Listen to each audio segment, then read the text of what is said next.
Doctor PP Arora और आज हम good evening ma'am. Good evening. आज हम पढ़ेंगे जनरल साइंस के कुछ इम्पॉर्टेंट टॉपिक्स। सो बेसिकली जो आपके एग्जाम्स में हर जगह बहुत बेसिक सी चीज़ें हमेशा पूछी जाती है, ठीक है, which is nothing but organ systems, है ना। तो स्टार्ट करने से पहले सबको आवाज़ आ रही है? Yes, ma'am. Yes, ma'am. Yes, ma'am. Yes Yes, ma'am. ma'am. Okay, तो स्टार्ट करने से पहले I want to say you some few important terms, है ना। कभी भी ऑर्गन सिस्टम पढ़ने से पहले हमें पता होना चाहिए ऑर्गन क्या होता है, हमें पता होना चाहिए कि ऑर्गन कैसे बनता है, क्या बेसिक क्या है। देखो, हर पूरी बॉडी में हमारे मिलियंस ऑफ सेल्स हैं। Cell is the basic unit of life, ठीक है। सेल से मिलके एक बहुत सारे सेल्स मिलके पूरी बॉडी बनाते हैं। शारला माइक ऑफ कर लीजिए। Cells are forming the body, है ना। The complete body is made up of millions of cells. जब हम कहते हैं कि सिमिलर टाइप ऑफ सेल्स आपस में मिलते हैं तो वो बनाते हैं टिश्यू, तो टिश्यू। और जब सेम टाइप ऑफ टिश्यू आपस में मिलते हैं तो वो बनाते हैं ऑर्गन। तो बेसिक शुरू होता है हमेशा हमारा सेल से, फिर उसके बाद टिश्यू से, फिर उसके बाद ऑर्गन बनता है, और फिर ऑर्गन के बाद जो बहुत सारे ऑर्गन आपस में कंबाइंड होते हैं। जैसे आप लगा लो, आप digestive system, this is, I will explain letter कि दिस इज डाइजेस्टिव सिस्टम। अब डाइजेस्टिव सिस्टम एक एग्जाम्पल लेते हैं। इसमें आपका लीवर भी है, आपका इंटेस्टीन्स है, आपका स्टमक है। तो ये अलग अलग चीजें जो है, दीज आर ऑर्गन्स। तो अलग अलग ऑर्गन्स मिलके बनाता है एक सिस्टम। तो आपसे कई बार पूछा जाता है tissue is the group of, ऐसे ऑप्शंस आ जाएंगे, similar type of cells, different type of cells. तो you need to mark similar type of cells will form the tissue and similar type of tissues will form the organ, but the different type of organs together to form organ system, to give rise to organ system, ठीक है, ठीक है। this is the basic. So now we will start with our own topic. जो हमारा अपना topic है वो है systems, organ systems of the body, ठीक है। तो organ systems of the body के लिए आपको पहले पता होना चाहिए कि कितने सिस्टम्स आपकी बॉडी में होते हैं। आपको कोई भी डाउट हो, आप अपने आप एक बार बीच में पूछ सकते हैं। मैं simultaneously I will try to answer, मैं साइमल्टेनियसली हर एक डाउट का आंसर करूंगी,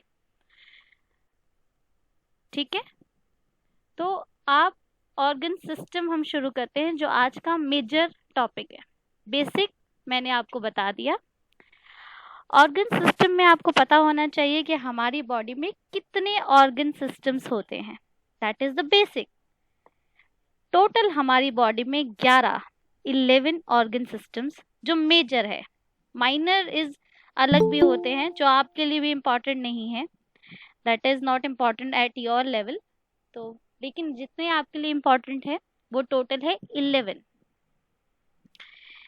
right? 11 organ systems are important for you. The very important for your DSSB exam is endocrine system.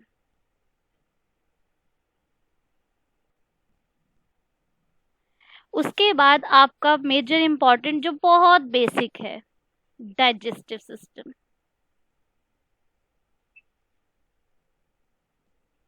उसके बाद आपका जो थर्ड लेवल पे कुछ पूछ लेते हैं तो वो है सर्कुलेटरी सिस्टम। और आजकल तो कोविड बहुत फैला हुआ है, तो दो सिस्टम आपसे चाहे तो पूछ सकते हैं. द वन इज लिम्फेटिक और इम्यून सिस्टम.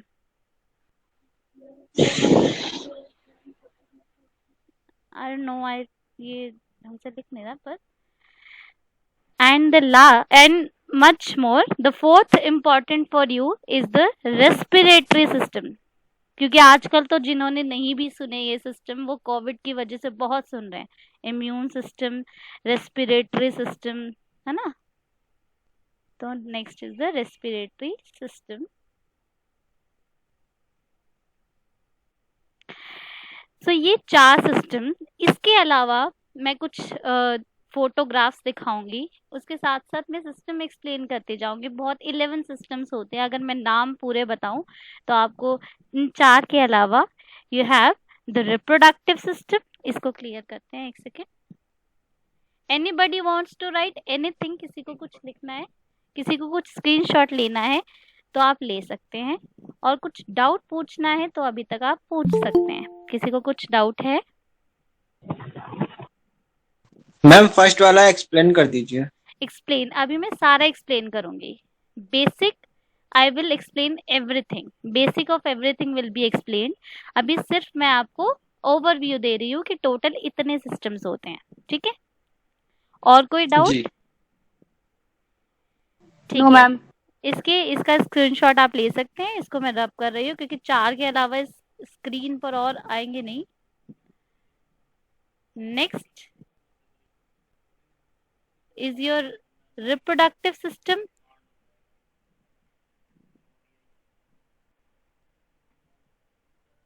जो बहुत लेस इंपॉर्टेंट है आपके लेवल पे. फिर इंटेग्यूमेंट्री सिस्टम बिल्कुल नहीं पूछेंगे आपके लेवल पे, पर नाम के लिए यू नीड टू नो कि ऐसा भी कोई सिस्टम होता है. फिर आपका नर्वस सिस्टम जो पूछ सकते हैं, which is a very basic. आपको ये भी पता होना चाहिए. ब्रेन और स्पाइनल कॉर्ड तो सबको ही बहुत बेसिक होता है, तो ये आपको पता होना चाहिए. Nervous system. देन आपका आता है, I think I have explained everything. बस last left is skeletal system. The 2 system are left, skeletal system and the muscular system. Muscular system.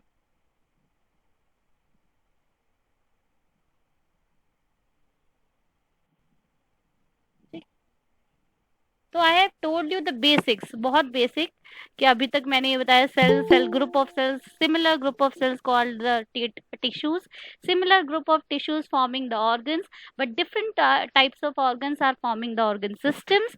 And then I told you the 11 types of systems in your body. Right now the first system which is shown in the picture, as you can see, is nothing but a digestive system. I will tell you the very basic. अगर digestive system पे आप एक दिन पढ़ने बैठ गए तो आपको तो पूरा साल भी लग सकता है. But we medico actually take multiple years to study a single system. लेकिन आपके लिए it's very basic to know that digestive system, the function of digestive system is very important. ठीक है, what is the function? This is very basic. कोई बता सकता है क्या function होता है digestive system? Anyone? हाँ, this is the which actually we know. ठीक है, खाना पचाने के लिए. See, इसके साथ ही एक जुड़ के आता है digestive and excretory system. excretory system, ये दोनों ना कपल भाई भाई होते हैं. digestive और excretory system. खाना पचेगा और खाना शरीर से निकल जाएगा. ठीक है, तो इसके जो मेजर काम, तो आपने बिल्कुल सही बताया कि इसका काम होता है खाना पचाना, जिसे हम कहते हैं फिजिकल और केमिकल ब्रेकडाउन ऑफ फूड, है ना. फिर दूसरा काम एक होता है न्यूट्रिएंट्स को एब्जॉर्ब करना. आप जो खाएंगे उससे खून बनता है. ठीक है, हम बेसिकली बोलते हैं कैसे बनेगा खून, क्योंकि उसमें से न्यूट्रिएंट्स एब्जॉर्ब होंगे. ठीक है, तीसरा जो काम है वो मैंने आपको बता दिया, excretory, which is for the elimination of solid waste, है ना। जो भी आपने खाना खाया सॉलिड, रिमाइंड करा रही हूँ मैं आपको बार बार कि this is the solid waste removal, ठीक है। अभी एक पिक्चर शायद इसमें नहीं लगाया है, एक एक्सक्रीट, एक हम पढ़ेंगे यूरिनरी सिस्टम, वो शायद मैंने बताना भी भूल गई, वो अलग है, that is removal in the liquid waste, है ना। जो आपकी एक होता है यूरिनरी ट्रैक्ट, एक होता है आपका डाइजेस्टिव ट्रैक्ट, यहाँ से आपका सॉलिड वेस्ट निकलता है और वहां से लिक्विड वेस्ट रिमूव होगा, ठीक है। इतना समझ में आ गया? कोई डाउट डाइजेस्टिव सिस्टम में? No, ma'am. ठीक है, नेक्स्ट पिक्चर लेते हैं। इसको कोई, किसी को फोटो खींचना है, ऑर्गन्स को देखना है किसी को? No ma'am. ओके। ओके, नहीं ऐसे नहीं हो रहा है, क्लियर नहीं हो रहा है। Next picture. Okay, so this is the next system which is circulatory system, ठीक है। आपको पता होना चाहिए कि ये सिस्टम किन किन चीजों से मिलके बना है। सर्कुलेटरी सिस्टम में आपको क्या क्या दिख रहा है फोटो में, पिक्चर में क्या क्या दिखता है? इसमें आपको दिख रही हैं वेन्स, इसमें आपको दिख रहा है हार्ट, इसमें आपको दिख रहा है आर्टरीज, और इसमें आपको दिख रहा है ब्लड वेसल्स, ठीक है, blood. So a circulatory system which is also, confusion के लिए आप लोगों के लेवल पे डाल देते हैं CVS, which is also known as cardiovascular system, vascular system. क्या काम होगा कार्डियोवास्कुलर सिस्टम का? एनीवन? ब्लड को सर्कुलेट करना। बस the simple, as simple as that, कि इसका काम होता है सर्कुलेट द ब्लड, ठीक है। एंड जो आपके लेवल से थोड़ा सा ऊपर है कि ये ऑक्सीजन बॉडी को देगा, क्योंकि खून के अंदर ऑक्सीजन बाइंड होता है जो शरीर को देता है, और वहां से कार्बन डाइऑक्साइड वापस भी लाने का काम इसी का है, ठीक है। और एक और बहुत इंपॉर्टेंट इसका फंक्शन है, आपको पता है कि इसके अंदर हमारे बहुत सारे सेल्स रहते हैं। कभी आपने अपना ब्लड का टेस्ट कराया होगा तो उसमें देखा होगा कि ब्लड सेल्स होते हैं, आप देखते हो WBCs होते हैं, RBCs होते हैं, ठीक है, प्लेटलेट्स होती हैं, ठीक है। तो क्या काम है WBCs का? अगर आप देखो तो फॉर द इम्यूनिटी, ये भी एक तरीके की इम्यूनिटी में हेल्प करते हैं। हाँ बोलो। Yes, very good. It is forming the antibodies, but that is a type of WBC. ठीक है, WBC बहुत टाइप के होते हैं। Yes, this is the basic, है ना, this is the basic that it fights against the foreign organism, ठीक है। फॉरेन ऑर्गेनिज्म मतलब बाहर से कोई भी गंदा आया।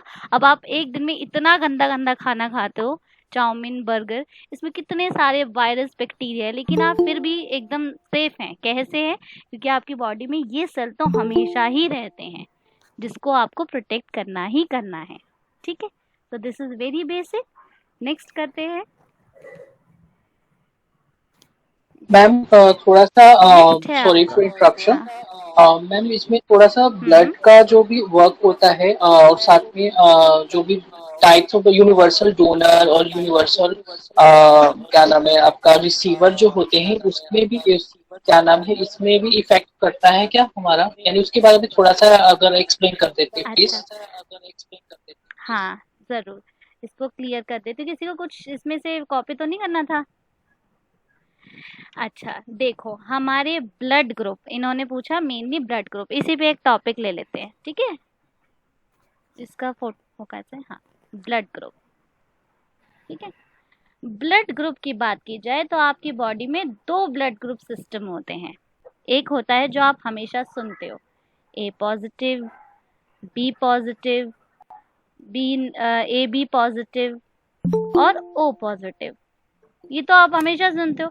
But what is this positive? ये पॉजिटिव एक्चुअली में जो ब्लड ग्रुप सिस्टम होता है वो होता है ABABO, ठीक है। ये प्लस वाला साइन नहीं होता है इसके साथ, ये होता है दूसरे टाइप का blood group, that is RH factor कुछ होता है आपके।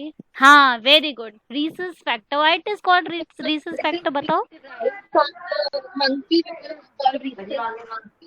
हाँ, वेरी गुड, लड़की को तो सब आता है, क्योंकि ये हमारे मंकीज में पाया जाता था, तो ये देखा गया कि ये ह्यूमन बॉडी में भी है। ठीक है, तो ह्यूमन बॉडी में जब ये पाया गया, तो जिनमें पाया गया उनको हमने कह दिया कि वो पॉजिटिव है, और जिनमें नहीं पाया गया उनको हमने कह दिया ये नेगेटिव है। जो नेगेटिव वाले लोग हैं वो बहुत कम है। ठीक है, दे आर वेरी लेस। उन्हें हम कह देते हैं जैसे आपने जेनेटिक्स कभी पढ़ा है अपने लाइफ में, तो उन्हें कहते हैं Yes, रेसेसिव ma'am. कैरेक्टर, मतलब वो लोग बहुत कम होते हैं। आप देखो यूजुअली आपके घर में भी AB positive, B positive, O positive ये सब होते हैं, लेकिन जो आपके बहुत रेयरली किसी का नेगेटिव ब्लड ग्रुप होता है। ठीक है, so now come to the question जो बच्चे ने पूछा। उसने पूछा कि मैम आप मुझे बताओ कि विच इज यूनिवर्सल डोनर और विच इज यूनिवर्सल रिसिपिएंट। जो हमारे O वाले होते हैं ना, बेचारे बड़े शरीफ होते हैं, वो सबको दे सकते हैं, सबको दे सकते हैं, they are very innocent. O positive people are universal donor.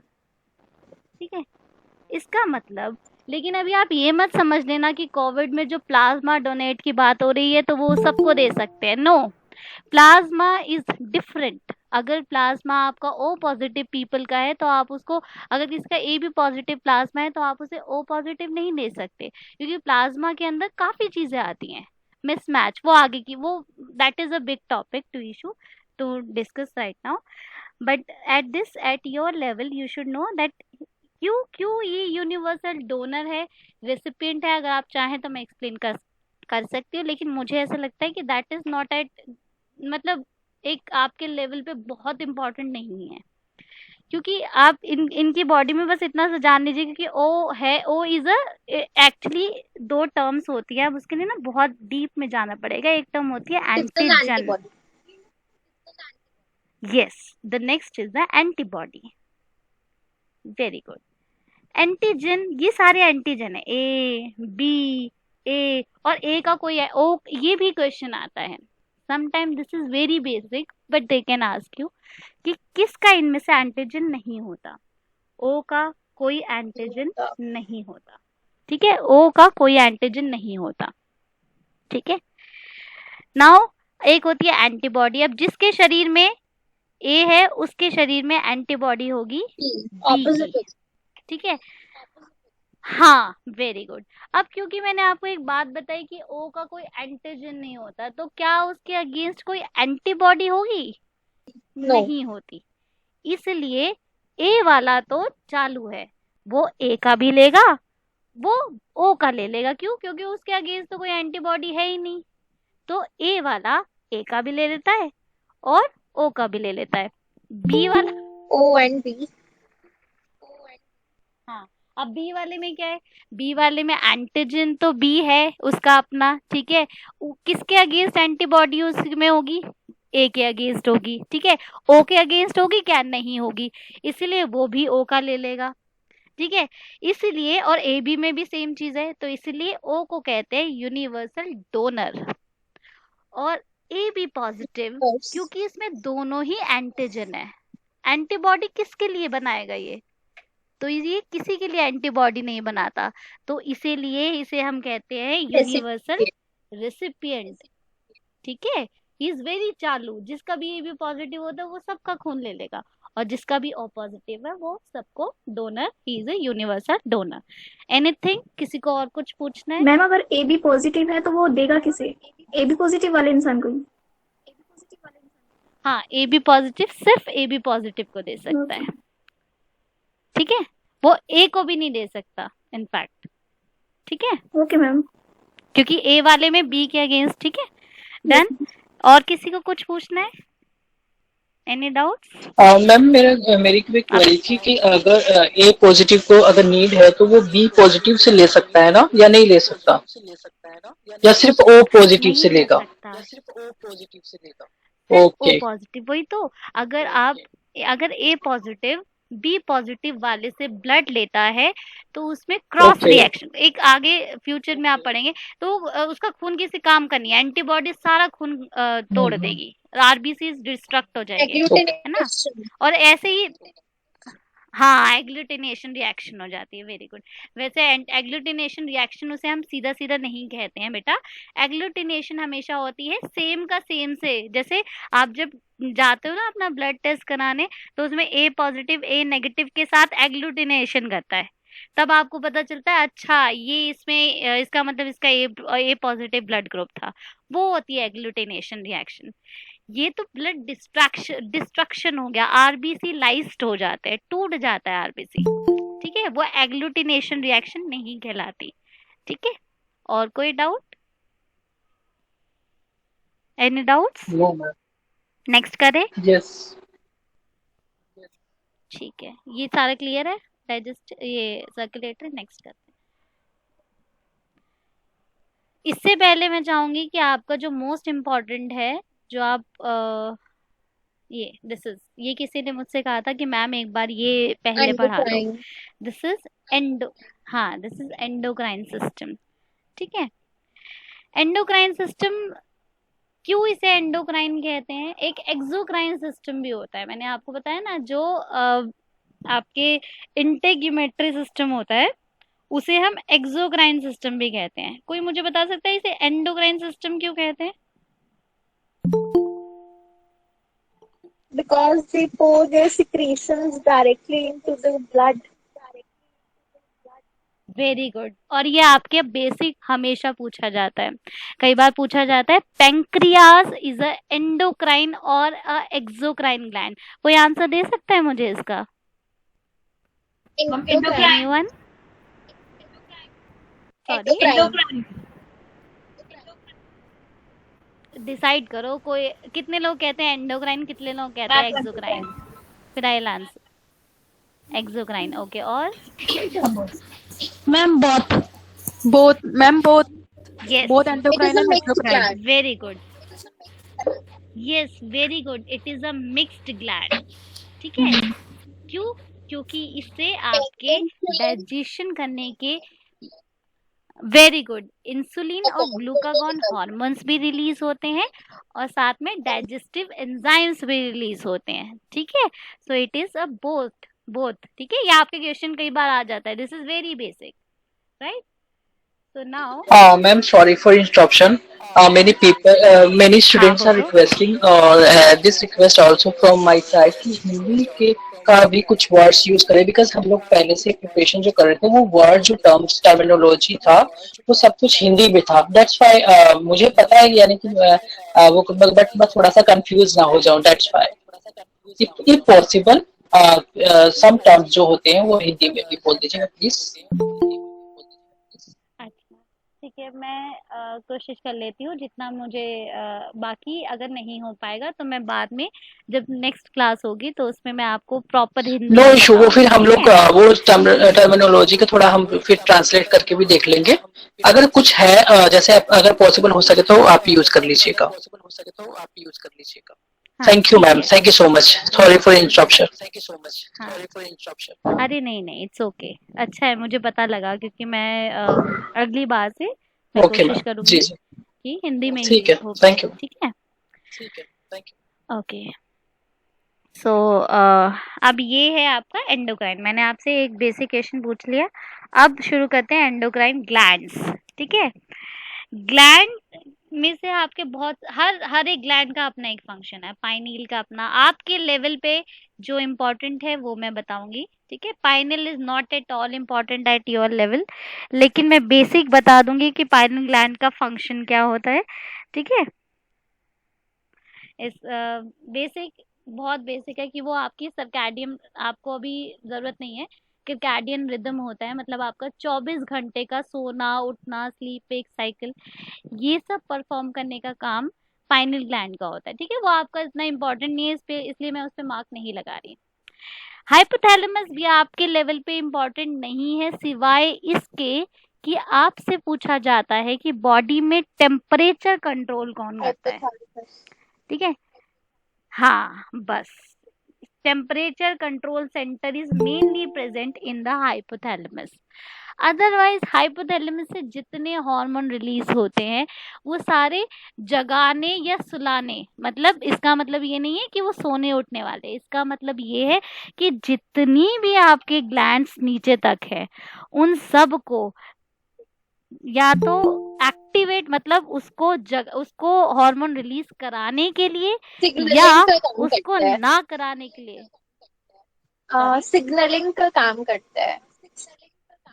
हाँ, वेरी गुड, सिग्नलिंग का, इसे हम कहते हैं एक्साइटेटरी, हिंदी में कहते हैं इसे एक्साइटेटरी या इनहिबिटरी। ठीक है, मतलब या तो ये जगाएगा इन सारे हार्मोन को कि भैया ये रिलीज कराओ, इसलिए इसके हार्मोन के आगे रिलीजिंग हार्मोन नाम लगा होता है जब भी आप देखोगे, पर ये नहीं पूछेंगे, this is very outdated questions, ये नहीं पूछे जाते हैं। लेकिन हाँ, बस पता होना चाहिए कि वो सेंटर आपका टेम्परेचर सेंटर किस में होता है। ठीक है, इम्पोर्टेंट आपके लेवल पे है पिट्यूटरी ग्लैंड। ठीक है, पिट्यूटरी ग्लैंड आपके लेवल पे इम्पोर्टेंट है। पिट्यूटरी ग्लैंड पहले के जमाने में मास्टर ग्लैंड कहते थे हाइपोथैलेमस को। देखो, सारे के सारे हार्मोन का एक्टिवेट करने का काम करना है, लेकिन अब हमारी मास्टर ग्लैंड कहलाती है पिट्यूटरी ग्लैंड। इसका रीजन तो इसका सीधा सीधा, हाँ, ये क्वेश्चन आपके DSSB में पूछा जाता है, ये हर, actually this is a basic, यह हर जगह पूछा जाता है कि मास्टर ग्लैंड कौन सी होती है, क्यों ये मास्टर ग्लैंड बन गई, हाइपोथैलेमस ने क्यों पीछा छुड़ा लिया, क्योंकि हाइपोथैलेमस सिर्फ पिट्यूटरी को कहता है कि भाई इन सबको जगा दो, पर जगाने का काम तो पिट्यूटरी ही करता है। ठीक है, तो इसलिए pituitary is now called as a master gland, ठीक है, ऑफ द बॉडी। फिर आपका आता है, अच्छा एक और क्वेश्चन आता है, अगर आज हम क्लास में वो सारे सिस्टम ना डिस्कस कर पाए, लेकिन वो क्वेश्चन जरूर आपको पता होना चाहिए।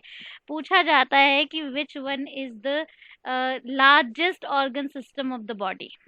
ठीक है, largest organ system of the body, can anyone tell me the answer? Very good. देखो, दोनों ही आंसर करेक्ट है, लेकिन आपने जिसने लीवर बोला ना उसने सुना नहीं क्वेश्चन अच्छे से, यही प्रॉब्लम होता है। I asked largest organ system, ठीक है, नॉट द ऑर्गन। ऑर्गन अगर पूछा जाता तो लीवर है, पर ऑर्गन सिस्टम अगर पूछा जाएगा तो दैट इज योर स्किन। ठीक है, जिसे हम कहते हैं integumentary system of the body. क्यों वो लार्जेस्ट है? क्योंकि आपकी पूरी बॉडी में, आपकी स्किन तो पूरी बॉडी में प्रेजेंट है। ठीक है, so that is why that is called as the largest organ system of the body. ठीक है, यहाँ तक कोई डाउट? तो let us come to the topic. हाँ, स्किन से ज्यादा नर्वस सिस्टम नहीं फैला हुआ बॉडी में? नर्वस सिस्टम, बेटा नर्वस सिस्टम के जो पार्ट्स, देखो नर्वस सिस्टम खुद नहीं फैला हुआ, नर्वस सिस्टम का फंक्शन फैला हुआ है।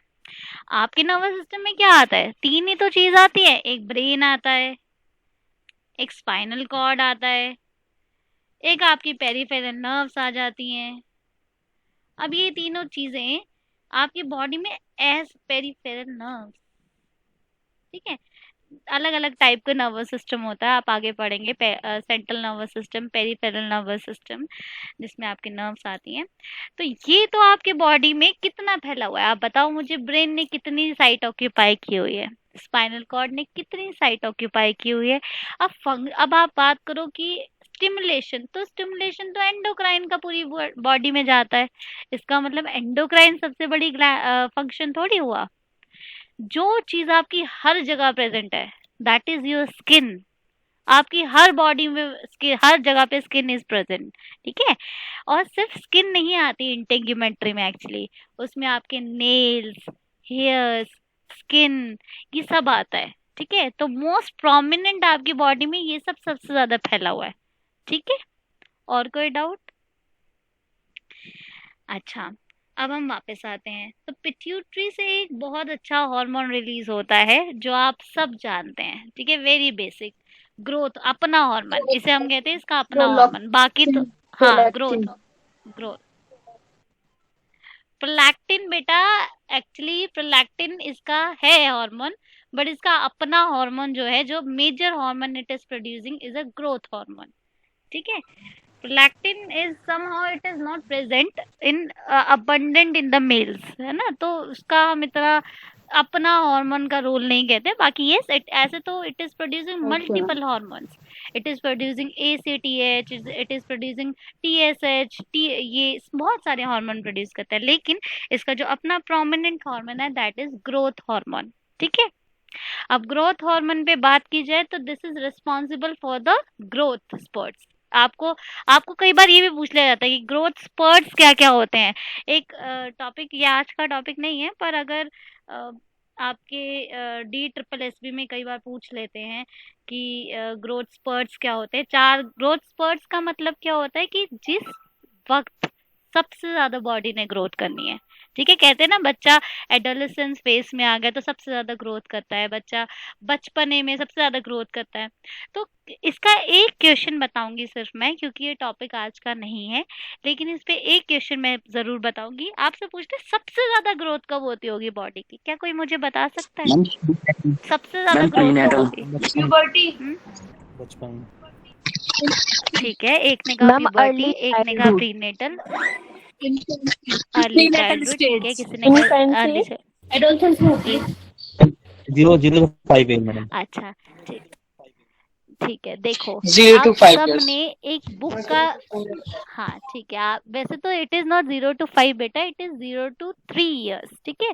बट आप देखो, आप सब ने अपना अपना आंसर दिया, ठीक है। आपने एक आंसर दिया जो बुक में लिखा होता है यूजली, लेकिन आपको एक बहुत बेसिक बताया जाए, जब आपका बॉडी एक, जब बच्चा मदर के वॉम्ब में होता है, जब वो एक छोटा सा एम्ब्रियो बनता है, एक छोटे से जायगोट से वो पूरी बॉडी बन जाती है, तो उस वक्त जो ग्रोथ होती है वो आपकी पूरी लाइफ टाइम में नहीं हो सकती। That is much much higher than the life time growth, ठीक है। तो जब एक जायगोट से अगर आपसे क्वेश्चन में आपके सारे ग्रोथ और from the zygote to the body लिखा हो, तो दैट इज द, वो जो ग्रोथ है वो सबसे ज्यादा है, वो मिलियन टाइम हायर है। सोचो एक सेल से पूरी बॉडी बन गई, ठीक है। ऑल्दो ग्रोथ स्पर्ट्स आप बिल्कुल सही कह रहे हैं, ग्रोथ स्पर्ट्स आप बिल्कुल सही कह रहे हैं। प्री नेटल स्टेज होती है एक, जिसे हम इन चाइल्ड, एक होती है आपकी चाइल्डहुड स्टेज जो 3 years मेल और फीमेल में अलग होती है। फिर आपकी आती है एक प्री प्यूबर्टल स्टेज आती है, एक प्यूबर्टल स्टेज, आपकी एडोलेसेंस स्टेज आती है, ठीक है। ये फेजेस आते हैं, लेकिन आपका maximum growth is at the before the birth is the maximum growth, अगर आपसे पूछा जाए तो दैट इज द मैक्सिमम। आजकल साइंटिस्ट ने एक नया ग्रोथ स्पर्ट जोड़ दिया है, 0 to 1 year, जो पहले के जमाने में हम उसको चौथा ग्रेड मानते थे। खैर ये बहुत हाई लेवल की बात है, अब उसको हम ग्रेड 1 मानते हैं, ठीक है, कि हम ग्रेड 1 पे 0 to 4 years ले लेते हैं, फिर कह देते हैं कि 3 years में होती है। फिर मेल फीमेल में हम एक मिक्स्ड, एक प्री प्यूबर्टल, तो ये बहुत आगे की बात है। फिलहाल इतना आप याद रखिए कि before the birth is the maximum growth, ठीक है। चलिए नेक्स्ट है आपका ग्रोथ हार्मोन पे, एक और आपको बेसिक चीजें पता होनी चाहिए कि which is called as a dwarfism, which 2 terms आती हैं, ठीक है। ड्वार्फिज्म कहते हैं और एक टर्म आती है आपकी जिजेंटिज्म। हाँ जिजेंटिज्म, है ना। किसी ने खली को देखा है? खली को तो सबने देखा है ना। खली को क्या है? Gigantism. हाँ, कितना चौड़ा सा मुंह है उसका, ठीक है। और अगर ग्रोथ हार्मोन कम रिलीज होता है तो बोने रह जाते हैं, which is called as a dwarfism. और अगर ग्रोथ बहुत ज्यादा होने लग जाए आपके किसी स्पर्ट्स में, तो उसे हम कहते हैं जिजेंटिज्म, ठीक है। अच्छा, अब एक आपकी नेक्स्ट सिस्टम में जो बेसिक है which is thyroid and parathyroid. ये तो बहुत बहुत इंपॉर्टेंट है एक्चुअली, ये किसी भी लेवल पे इंपॉर्टेंट है, ठीक है। आपकी बॉडी में देखो, वैसे ये डायग्राम बहुत छोटा सा है, इसको पूरा बड़ा कर सकते हैं, बड़ा कर सकते हैं, सिर्फ इस पार्ट पे फोकस करना होगा।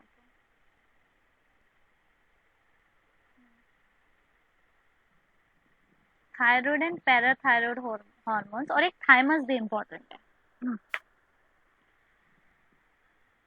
हाँ देखो, आपकी बॉडी में ना, आपके नेक पे, आपकी नेक मतलब आपकी जो गर्दन है उसके साइड में दो आपकी थायराइड ग्लैंड्स होती हैं। ये देखो, ये और ये ऐसे दो थायराइड ग्लैंड्स होती हैं और उसको कनेक्ट करने वाला ना एक डंडा सा होता है। जैसे अगर मैं इसको सीधा सीधा करूं तो ऐसे और ऐसे, ठीक है, ये आपकी थायराइड ग्लैंड होती है। और ये जो इसको ज्वाइन कर रहा है ना इन दोनों को आपस में, ये आपकी होती है इस्थमस। ठीक है, इन दोनों को ज्वाइन करता है। कई बार ये भी पूछ लेते हैं कि व्हाट इज इस्थमस, इनमें से कौन सी इस्थमस किस में प्रेजेंट होता है। एक्चुअली ये बहुत बेसिक है, ऐसे पूछ लेते हैं कि आपने नाम ही नहीं सुना इस्थमस का। वैसे इस्थमस सिर्फ यहाँ नहीं होता, पर क्योंकि this is the most important term जो हम यहाँ यूज करते हैं, इस्थमस। ठीक है, अच्छा, फिर पैराथायरॉयड कहाँ होती है जी? पैराथायरॉयड होती है, इसे 4 ग्लैंड लगी हुई, 2 यहाँ 2 यहाँ, इसके ऊपर ही बॉडी में इसके ऊपर ही 4 ग्लैंड बैठी होती है पीछे की तरफ, नेक के साइड में थोड़ा सा लेट पीछे हो जाओ तो इसे 4 ग्लैंड्स बैठी होती हैं। ठीक है, पेयर ऑफ 2 ग्लैंड्स कहते हैं। ये देखो, जैसे आपकी पैराथायरॉयड ग्लैंड्स इसमें क्लियर नहीं है, next time I will take the clear picture अगर हो पाया तो। ऐसे 4 ग्लैंड्स होती हैं बैठी हुई। क्या काम होता है थायराइड ग्लैंड का?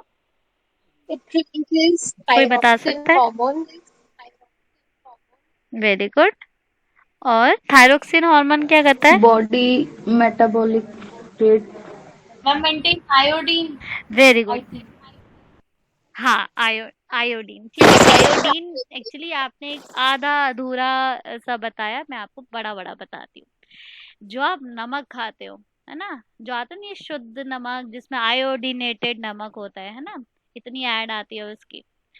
अच्छा, आयोडीन क्या करता है आपकी बॉडी में जाके? आयोडीन से ही आपकी बॉडी में, ये बहुत लेवल हाई की बात है कि वो किसके साथ कंबाइन होता है वो नहीं बताऊंगी मैं, टायरोसिन के साथ होता है, पर चलो, जब वो उसके साथ मिलता है तो आपका एक हार्मोन बनता है थायरोक्सिन।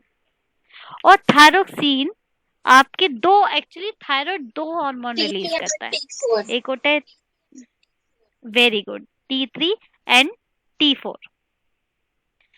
एक्टिव हार्मोन आपका कौन सा होता है? मतलब आपकी बॉडी में जो काम कर रहा है, एक्टिव हार्मोन कौन सा होगा? थायरोक्सिन। थायरोक्सिन। थायरोक्सिन इनमें से T3 है या T4 है? और कोई कहना चाहेगा कुछ? Ma'am T3। T3। देखो, थायरोक्सिन एक्चुअली में इट इज T4 हार्मोन। ठीक है, थायरोक्सिन एक्चुअली में T3 नहीं होता। ये भी what is the scientific name of T3? बेटा, इस scientific name it is called as tetra, क्योंकि 4 लगा हुआ है इसके आगे, टेट्रा आयोडोथायरोनिन कहते हैं इसे। Please repeat. और क्योंकि ये 3 लगा, बेटा रुको, इसको मैं लिख देती हूँ, इसको मिटा के फिर मैं लिख देती हूँ। कोई भी चीज जो 3 लगा होता है उसको क्या कहते हैं? ट्राई। Very good. कुछ भी चीज जिसके साथ 4 लगा होता है उसको क्या कहते हैं? टेट्रा। Ma'am, quad. इसका नाम होता है ट्राई आयोडो थायरोनीन। ठीक है, और इसे हम कहते हैं टेट्रा आयोडो थायरोनीन। ठीक है, next time I try to bring a pen. और थायरोक्सिन कौन सा हार्मोन है जो आपकी बॉडी में, कई बार ये भी पूछ लेते हैं कि थायरोक्सिन T3 है, T4 है, TSH है। ठीक है, क्योंकि हम लोग साइंस के इतने बैकग्राउंड से नहीं होते तो हमें इतना ध्यान नहीं रहता, है ना, तो एक्चुअली में थायरोक्सिन इज T4 हार्मोन। ठीक है, तो आप मुझे कोई जल्दी से बता देगा कि घेंगा सबने सुना होगा हिंदी में, है ना, घेंगा जिसे हम कहते हैं goitre in English. Yes ma'am. क्या होता है ग्वाइटर? आयोडीन की कमी से हो जाती है। क्या होता है? Deficiency of iodine. ठीक है, वेरी गुड। इसमें कलर हो जाता है ना। Thyroidism. जो गर्दन में जो है, पहुंच गर्दन के जाता है। नीचे जबड़ा जो है फूल जाता है पूरा। हाँ, जबड़ा नहीं बेटा, गर्दन फूल जाती है। ठीक गर्दन, है, जी जी। जबड़ा डिफरेंट है, गर्दन अलग है। ठीक है, गर्दन फूल जाती है। नेक के अच्छा, आसपास अब कोई का मुझे जो बहुत एरिया होता है वो थोड़ी सूजन सी आ जाती है उस पर। हाँ, तो देखो, थोड़ी सूजन भी आ सकती है, बहुत ज्यादा सूजन भी आ जाती है। तो ये आपने बात बहुत बिल्कुल ठीक कही। ग्वाइटर का मतलब है swelling of the, swelling because of thyroid. अब मैं आपसे पूछूं कि इसमें थायराइड बढ़ जाता है कि घट जाता है? ये थायरोक्सिन हार्मोन बढ़ जाएगा कि घट मैम बढ़ जाएगा? जाएगा। बढ़ जाता है। घट ऑप्शन जाए आंसर। मैम, घट जाएगा। ठीक, देखो बेटा, ग्वाइटर अभी मैंने आपको बताया it is just a swelling. अब बढ़े या घटे, इससे इसका टर्मिनोलॉजी चेंज नहीं होगा। ठीक है, हाइपर हो या हाइपो हो आपका थायराइड का हार्मोन का लेवल, ग्वाइटर घेंगा जिसे आप कहते हैं, वो कभी भी आप उसको ये टैग नहीं लगा सकते कि वो कम की वजह से हो रहा है या ज्यादा की वजह से हो रहा है। सूजन किसी के बढ़ने की भी वजह से हो सकती है, किसी के घटने की वजह से हो सकती है। ठीक है, तो इतना आपको, दिस इज वेरी बेसिक, आपको पता होना चाहिए कि ग्वाइटर इज ईदर या तो हाइपर या हाइपो, दोनों की वजह से ही हो सकती है। बट इतना मैम आपसे नहीं पूछेंगे आपसे। अक्सर ये सुनते हैं कि जैसे कि हम एडवर्टाइजमेंट में भी देखते हैं कि आयोडीन की कमी के कारण ये प्रॉब्लम हो जाती है। जैसे कि हम किसी सॉल्ट का जब एडवर्टाइजमेंट देखते हैं तो फिर वो क्यों बोलते हैं ऐसा? बेटा, क्योंकि वो गलत है। क्योंकि हम जब बचपन में होते हैं तो हमें बोला जाता है कि मछली पानी में ही रहती है सिर्फ। ठीक है, लेकिन जब हम बड़े, मछली फिन से हमें, हाँ, मछली गिल से सांस लेती है। ठीक है, जब हम बचपन में होते हैं तो हमें क्या बोला जाता है, मछली गिल्स यूज करती है। जब हम बड़े होते हैं तो हमें पता लगता है कि मछली में एक डॉल्फिन भी है जो एक्चुअली में लंग से सांस लेती है। पता लगता है ना? क्यों? क्योंकि जब हम छोटे होते हैं, जो ऐड देख रहे हैं ना, वो सब बच्चे हैं। हमें थोड़ी इतना पता है कि हाइपर है, हाइपो है। लेकिन क्योंकि इंडिया में सबसे ज्यादा जो घेंगा ग्वाइटर होता है वो आयोडीन की डेफिशिएंसी से होता है। ज्यादा तो कोई नमक बहुत ही कम खाता है। आप खाओगे डेली अपने घर पे बहुत ज्यादा तीखा वाला नमक वाला खाना? नहीं। तो मोस्टली इंडिया में क्योंकि प्रोमिनेंट हाइपो है, इसलिए हम कह देते हैं कि आयोडीन की कमी की वजह से ही है। लेकिन जब आप फ्यूचर में कभी मेडिकल लोगों के पास जाओगे तो वो आपके हर टेस्ट कराएंगे तो उसमें देखेंगे जी कमी नहीं, बढ़ने की वजह से भी होता है। ठीक ओके है, मैम। मैम आयोडीन सफिशिएंट मात्रा में सॉरी, आयोडीन इसका मतलब हम सफिशिएंट आयोडीन, मात्रा में, ना कम ना ज्यादा। जैसे हाँ, आयोडीन ऑब्वियसली बॉडी में everything need to be in the balance, हर चीज बैलेंस में होनी चाहिए, है ना? अभी इसका एक्यूरेट लेवल तो मुझे नहीं पता, अगर आप मुझसे पूछेंगे, पर मैं फिर नेक्स्ट क्लास में उसका देख के आऊंगी। अगर आप मुझसे अगला क्वेश्चन ये पूछने वाले हैं कि मैम आयोडीन कितना लेना चाहिए, तो उसके लिए फिर मुझे देखना पड़ेगा। Okay ma'am. ठीक है, और कोई doubt? No any ma'am. Doubts? ठीक है, मेरा एक क्वेश्चन था कि जब पैराथायरॉइड, अक्सर जब हम किसी को कोई प्रॉब्लम होती है तो वो थायराइड का वो उसको टेस्ट करवाते हैं। तो उस समय बोलते हैं कि थायराइड का इशू है। तो उसमें क्या होता है कि आपका वेट भी बढ़ जाता है। तो ये भी आयोडीन की वजह से होती है क्या?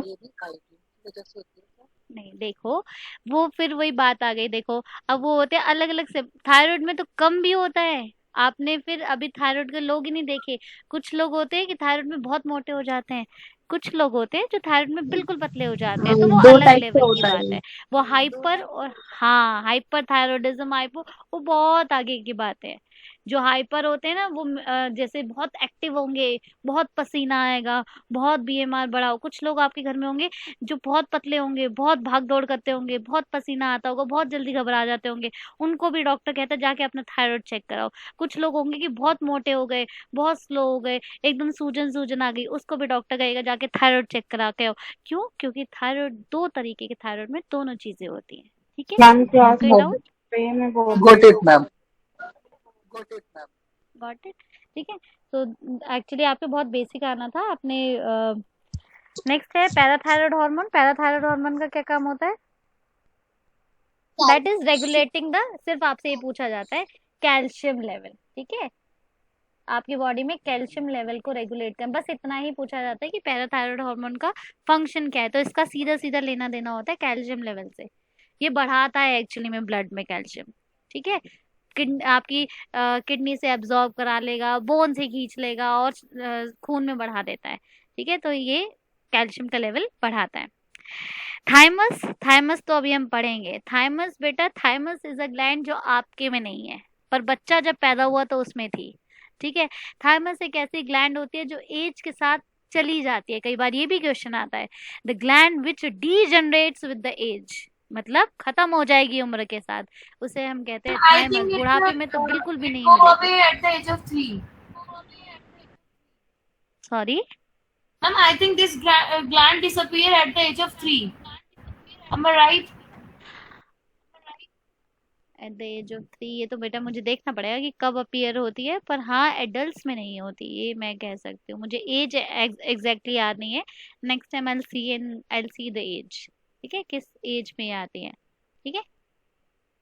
आई नोट डाउन दिस क्वेश्चन कि थायराइड कब अपीयर होती है। ऑलराइट, बट दिस क्वेश्चन आपको पूछा जाता है कि कौन सी ग्लैंड एज के साथ एडल्ट्स में नहीं मिलेगी, बच्चों में मिलेगी पर एडल्ट में नहीं मिलेगी। क्यों? क्योंकि थाइमस का काम होता है थाइमोसिन हार्मोन देना।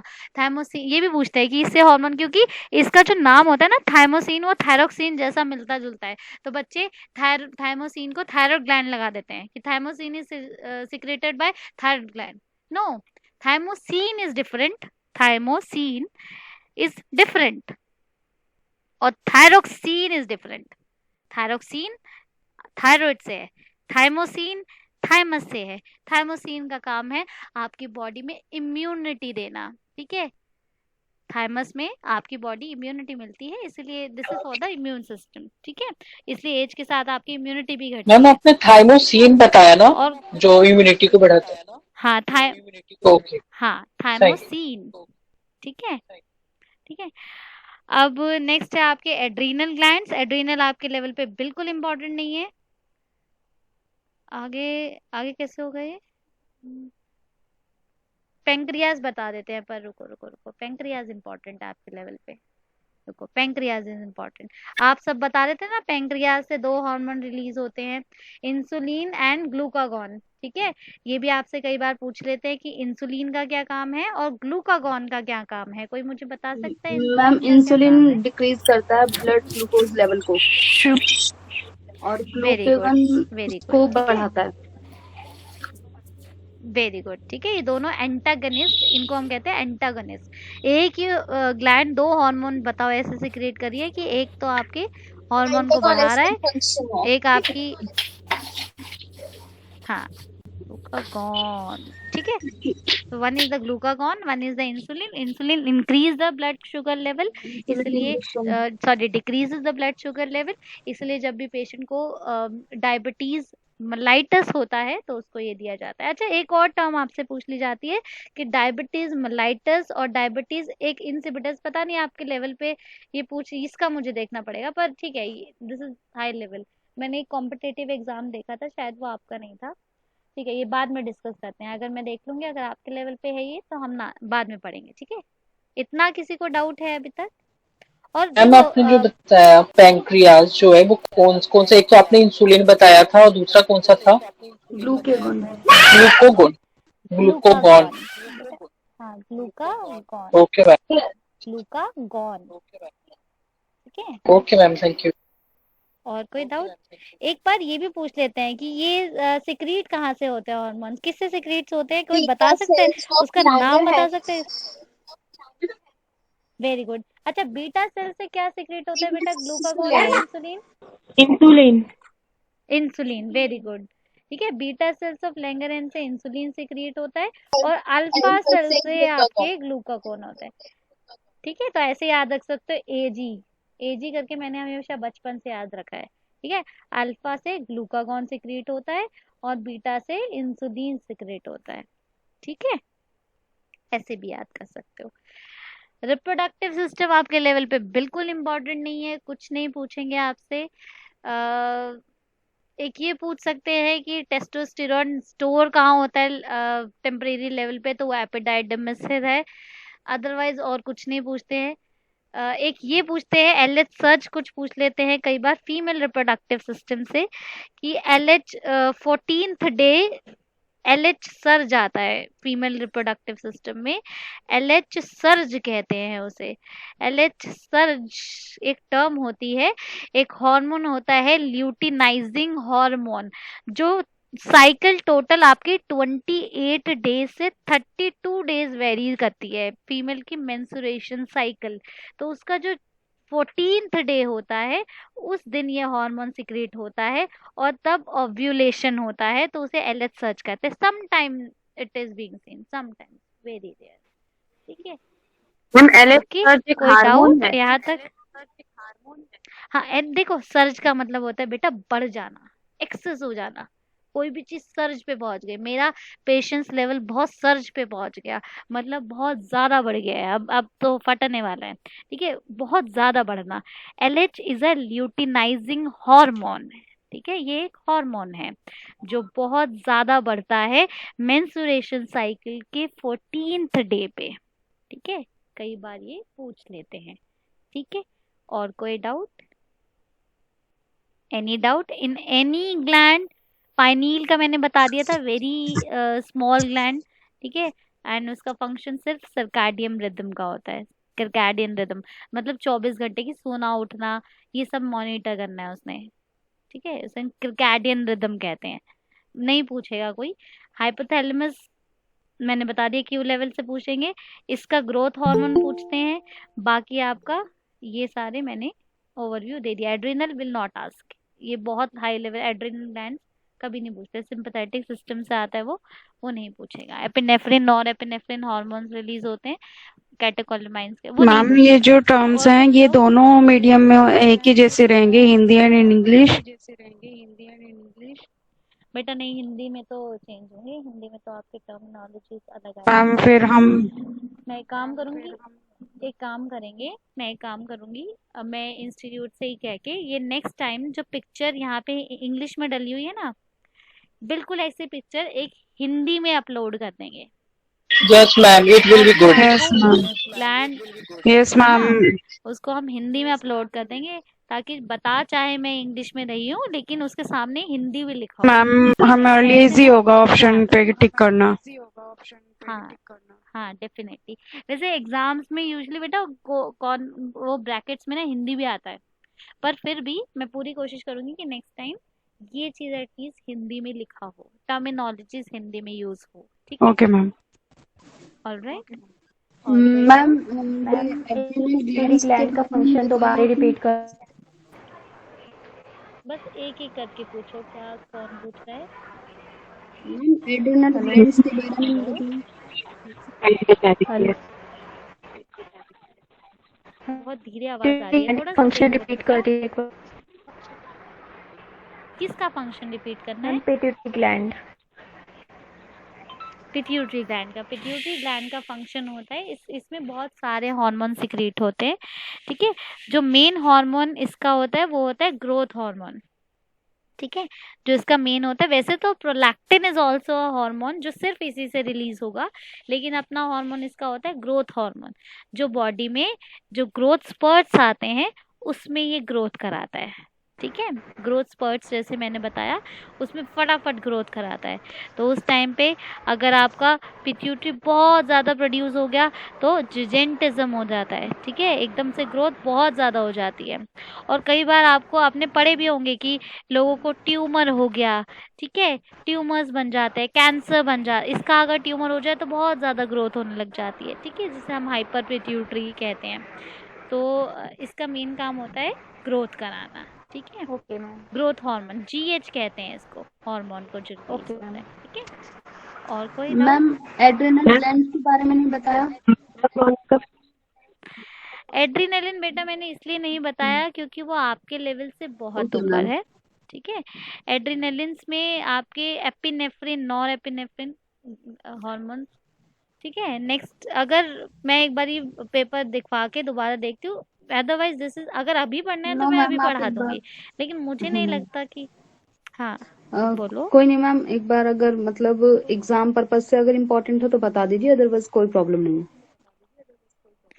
हाँ, इसमें एग्जाम पर्पज से कुछ भी इम्पोर्टेंट नहीं है, बस ये पूछता है कि एड्रिनल ग्लैंड लगा कहाँ होता है, उसका साइट क्या होता है। किडनी होती है ना, किडनी। हॉर्मोन्स भी बता देते हैं, किडनी के साइड पे भी बता देते हैं, थोड़ा ओके मैम। डाउट ना रह जाए, ठीक है। किडनी, दिस इज किडनीज, ठीक है, आपकी बॉडी में। सॉरी मेरी ड्राइंग थोड़ी गंदी है, और ऊपर से ये जो टोपी देख रहे हैं, ये टोपियां लगी हुई देखते हैं इसके ऊपर, दिस ट्रायंगल। हाँ जी मैम। ये चल क्यों नहीं रहा? हाँ हाँ, ठीक है, ये जो कैप्स लगी हुई है, पेयर ऑफ ग्लैंड होती है ये, these are called as adrenal gland, ठीक है। ये जो लगा हुआ है यहाँ पे, जो लगी हुई है, ओके मैम, थैंक यू। 2 तरीके का हार्मोन सीक्रेट मैम वो क्वेश्चन भी पूछा गया है कि जब डर किसी को लगता है तो कौन सी ग्रंथि ये एड्रिनल, मैंने जो पढ़ा है शायद मुझे याद है कि एड्रिनल ग्रंथि से उसको हार्मिक करते हैं, ऐसा कुछ था। ठीक है, बताते हैं इस पे, ठीक है। देखो पड़ जाए, ठीक है, शेर पड़ जाए तो आप क्या करते हो? भागते हो, हार्ट रेट्स बहुत बढ़ जाती है, पसीना आने लग जाता है, एकदम आंखें फटी की फटी रह जाती हैं, ठीक है, मुंह सूख जाता है। ये सब हमारा